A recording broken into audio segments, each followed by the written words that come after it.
പരിമിതികൾക്കിടയിലൂടെയും Manaveeyam വീഥിയിൽ night life ആസ്വദിക്കാനെത്തി ഭിന്നശേഷി കുട്ടികൾ. സ്നേഹസാന്ദ്രം കൂട്ടായ്മയിലെ 50ഓളം കുരുന്നുകളാണ് മാനവീയത്തിലെ രാത്രി കാഴ്ച ആസ്വദിക്കാനെത്തിയത്. കുട്ടികളുടെ പാട്ടും ഡാൻസും കലാപരിപാടികളുമായി മാനവീയം വീഥി ഒന്നുകൂടി കളറായി.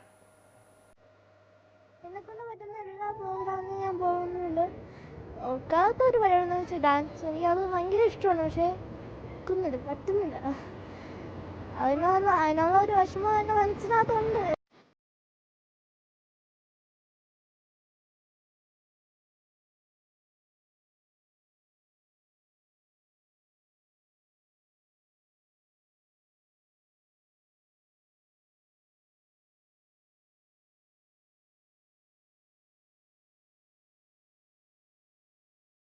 ഓരോ കാഴ്ചകളും പുതിയ സന്തോഷവും അനുഭവവുമാണ്.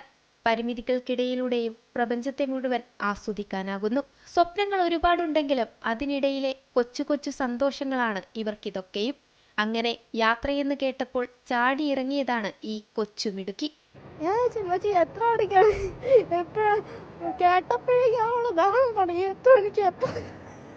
ചിത്രം ഇഷ്ടമായി. സ്ഥലം വളരെ നൈസ്. മറുകൈ സഹായമില്ലാതെ ഒന്നും ചെയ്യാനാകില്ല. എങ്കിലും ആ മറുകൈ സഹായത്താൽ തങ്ങളാൽ കഴിയുന്നത് ചെയ്യാൻ ഏറെ ഇഷ്ടമാണ്. അങ്ങനെ അഷ്ടമിയുടെ പാട്ടും മാനവീയം വീഥി തൊട്ടറിഞ്ഞു.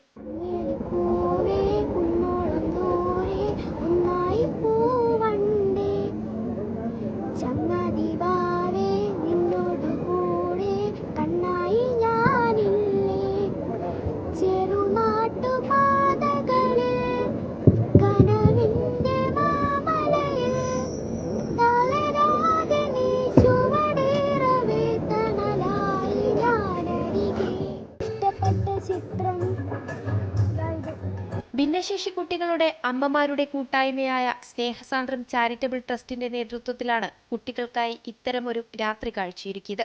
കുട്ടികളെയും കൊണ്ട് മാനവീയത്തിൽ പോകാനുള്ള ആഗ്രഹം അമ്മമാരും പങ്കുവച്ചു. സ്ഥലങ്ങളൊക്കെ കറങ്ങാനൊക്കെ ഭയങ്കര താല്പര്യമാണ്. ഞങ്ങൾ പറ്റുന്നിടത്തൊക്കെ കൊണ്ടുപോയിട്ടുണ്ട് മിക്കുള്ളിടത്തും. പിന്നെ ഇങ്ങനെ പറ്റാത്തിടത്തൊക്കെ ഞങ്ങൾ എടുത്തുകൊണ്ട് പോവുകയാണ് ചെയ്യണത്. അവർക്കൊരു മാനസിക ഉല്ലാസം എന്ന നിലയ്ക്കാണ്. കാരണം അവർക്ക് പാട്ട് കേൾക്കാനും ഡാൻസിനും എല്ലാത്തിനും ഇഷ്ടമാണ്. അപ്പം പുറം ലോകത്ത് അധികം ഇവരാരും കൊണ്ട് ഇറക്കുന്നില്ല. അപ്പം അങ്ങനെ ഒരു നൈറ്റ് ലൈഫ് എന്താണ്, അപ്പം ഈ ലൈറ്റ് ഇതൊക്കെ കാണുമ്പോൾ അവർക്ക് ഭയങ്കര ഇഷ്ടമാണ്. മാനവീയത്തിന്റെ വീഥികളിൽ അവർ പാട്ടും ഡാൻസും കഥകളുമായി നൈറ്റ് ലൈഫ് ആസ്വദിച്ചു. അങ്ങനെ മാനവീയത്തിലെ രാത്രി കാറ്റേറ്റ് ചിത്രങ്ങളിലൂടെ കണ്ണോടിച്ച് സന്തോഷത്തോടെ കുഞ്ഞുങ്ങൾ ഓരോന്നും നടന്നകന്നു.